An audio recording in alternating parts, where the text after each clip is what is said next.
Filter your thoughts. हम दुनिया भर के सारी इन्फॉर्मेशन को प्रोसेस नहीं कर सकते, इसीलिए हमारा ब्रेन जो है खुद को इस तरीके से डेवलप कर चुका है कि वो उन चीज़ों को फिल्टर कर सके और मेंटल शॉर्टकट्स का इस्तेमाल करें। ये शॉर्टकट्स हमें इन्फॉर्मेशन समझने और जल्दी से डिसीजन लेने में मदद करते हैं। इन्हें ह्यूरिस्टिक कहा जाता है, यानी ऐसी स्ट्रेटेजी जिन्हें हम आने वाली प्रॉब्लम्स पर अप्लाई करते हैं। ह्यूरिस्टिक का एक एग्जाम्पल है ट्रायल एंड एरर मेथड, लेकिन ये हर बार प्रैक्टिकल नहीं होता। सोचिए, अगर आप करियर बनाने में ट्रायल और एरर अपनाएंगे तो शायद सक्सेसफुल होने से पहले आपकी पूरी ज़िंदगी इसमें निकल जाए।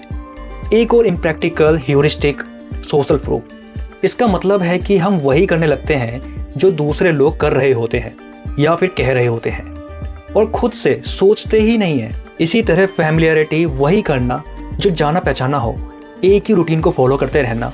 लेकिन इसकी समस्या ये है कि कई बार ज़िंदगी में कुछ बड़ा हासिल करने के लिए रिस्क लेना बहुत ज़रूरी होता है, यानी कि कई बार ये मेंटल शॉर्टकट्स नेगेटिव रिजल्ट भी दे सकते हैं। इसीलिए ह्यूरिस्टिक से बेहतर है थॉट्स को फिल्टर करने और डिसीजन लेने के लिए प्रैग्मेटिज्म अपनाया जाए। प्रैग्मेटिज्म का बेसिक आइडिया है ट्रू इज़ व्हाट वर्क्स, यानी कि जो काम करता है वही सच है।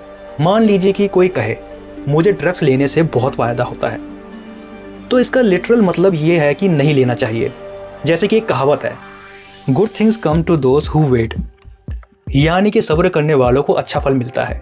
लेकिन इसका मतलब ये नहीं कि आप घर बैठकर सिर्फ अच्छे रिजल्ट्स का इंतजार करते रहें। इसके बजाय ट्रू इज़ व्हाट वर्क्स को अपने थॉट्स के लिए एक फ़िल्टर की तरह इस्तेमाल करें।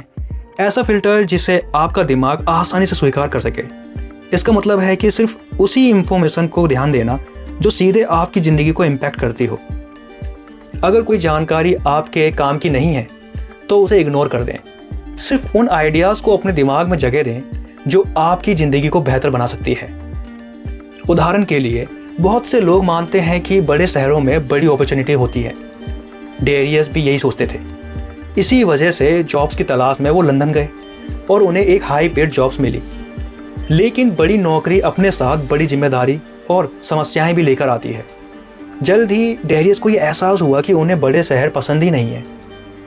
हाई कॉस्ट ऑफ लिविंग्स, भीड़ भाड़, और उन्हें ना बिल्कुल भी सारी चीज़ें पसंद नहीं थी। तब उन्हें ये बिल्कुल समझ में आया कि उन्हें अपना माइंडसेट बदलना होगा। आखिरकार वो अपने नीदरलैंड में होम टाउन में वापस लौट आए। वहाँ पर वो कम काम करके भी बेहतर कमा सकते थे।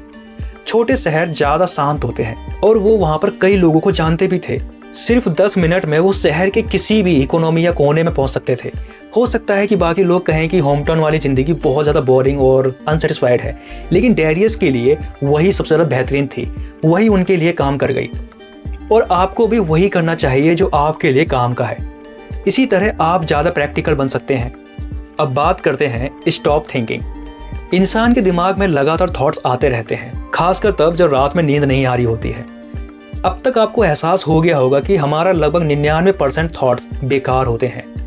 ये ना तो किसी प्रॉब्लम को सॉल्व करने में मदद करते हैं और ना ही किसी कॉम्प्लेक्स आइडिया को समझने में।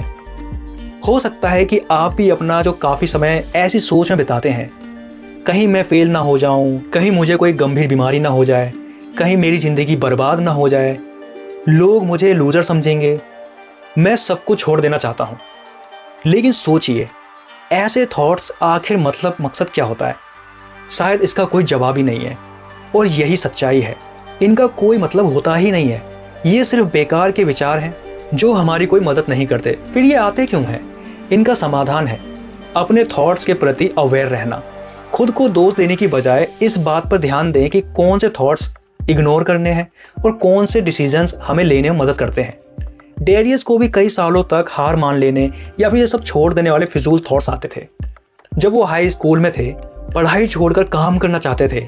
जब वो बास्केटबॉल खेलते थे तो प्रैक्टिस से बचना चाहते थे और गेम छोड़ने का उनका बहुत ज़्यादा मन करता था।